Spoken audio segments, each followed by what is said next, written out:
कभी कहें आप बहू से कि चलो बूढ़ी सास से अगर कभी को बात सख्त निकल गई है तो माफ़ कर दे, वो तैयार नहीं होती। वो कहती है तुम्हें पता नहीं मेरे साथ क्या कुछ हुआ। कभी सास से कहा जाए ना चलो भूल गई थी बच्ची तो आप दरगुजर कर दें, तो कहती है तुम्हें पता नहीं मेरे अंदर सख्ती कितनी आ गई है, दुख कितने बैठ गए।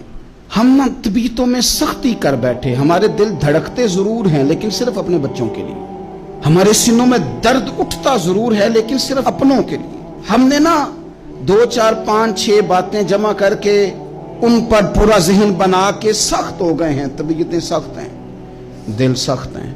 मेरे नबी पाक सल्लल्लाहु ताला अलैहि वसल्लम ने फरमाया, ये हदीस मुस्लिम शरीफ में मौजूद है, फरमाया जन्नत में वो लोग दाखिल किए जाएंगे जिनके दिल चिड़ियों की तरह नरम है। नरम दिल के लोग, माफ़ कर देने वाले, जल्दी मान जाने वाले। एक साहब थे, अपने भाई से नाराज़ हो गए और उन्होंने रिश्ते से इनकार कर दिया। पहले उनके बेटे की वहीं पे निस्बत थी, इनकार कर दिया। तो कई लोगों ने उनसे कहा, मैंने भी कहा, तो वो कहने लगे पीर साहब इज्जत बड़ी करता हूँ आपकी लेकिन मैं मर्द हूँ, एक दफ़ा ना कर दूँ तो फिर हाँ नहीं किया करता। तो मैंने उस साहब से कहा, मैंने कहा यूँ ना कर, अगर सुबह क़यामत तेरे बारे में कोई सख्त फैसला आ जाए और रब को मनाना हो किसी मकाम पर तो तू क्या कहेगा। बहाने बना बना के हम सख्त हो गए, दिल इतने सख्त पत्थर कर लिए, मैं फलां होता हूँ जी, मैं नहीं दोबारा किसी की सुनता।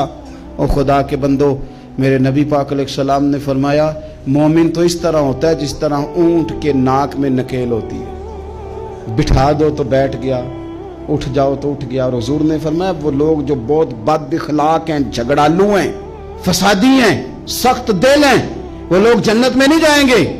जो झगड़े करते फिरते हैं झगड़ालू लोग हैं। अजीज दोस्तों, अपनी जिंदगी के अंदर तबीयत में नरमी, अगर तबीयत नरम हो गई ना जी, मिजाज में नरमी आ गई, तो फिर आप महसूस करेंगे कि आप माफ़ करते भी जल्दी हैं और माफ़ी देते भी जल्दी हैं। फिर आपके ताल्लुकात बचेंगे, आपकी निस्बतें बचेंगी, आपके बहुत सारे रिश्तों में कुर्बत आएगी, टूटेंगे नहीं।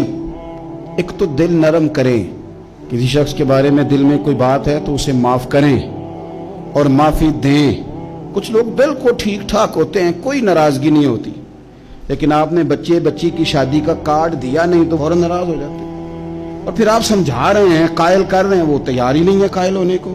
सुनो और इस हदीस को याद रखना, नबी पाक सल्लल्लाहु ताला अलैहि वसल्लम ने फरमाया जिसके पास उसका भाई उज़र लाया, भाई माफ़ी मांगने आया और फिर उसने माफ़ ना किया, अल्लाह के हबीब फरमाते मेरे हौज़े कौसर पे ना आए। तू सख्त होके बैठ गया है, तू कहता है मेरे से पहले सुने, मैं आपको बताऊं इसने मेरे साथ किया क्या। और ठहर जा, अगर हिसाब किताब के बाद माफ़ी वाला उसूल रख लिया जाए कि पहले हिसाब किताब होगा, गलतियों का मदावा होगा, फिर माफ़ी होगी, तो यही हिसाब अगर रब करीम बंदों के साथ करे तो फिर मैं और आप किधर जाएंगे।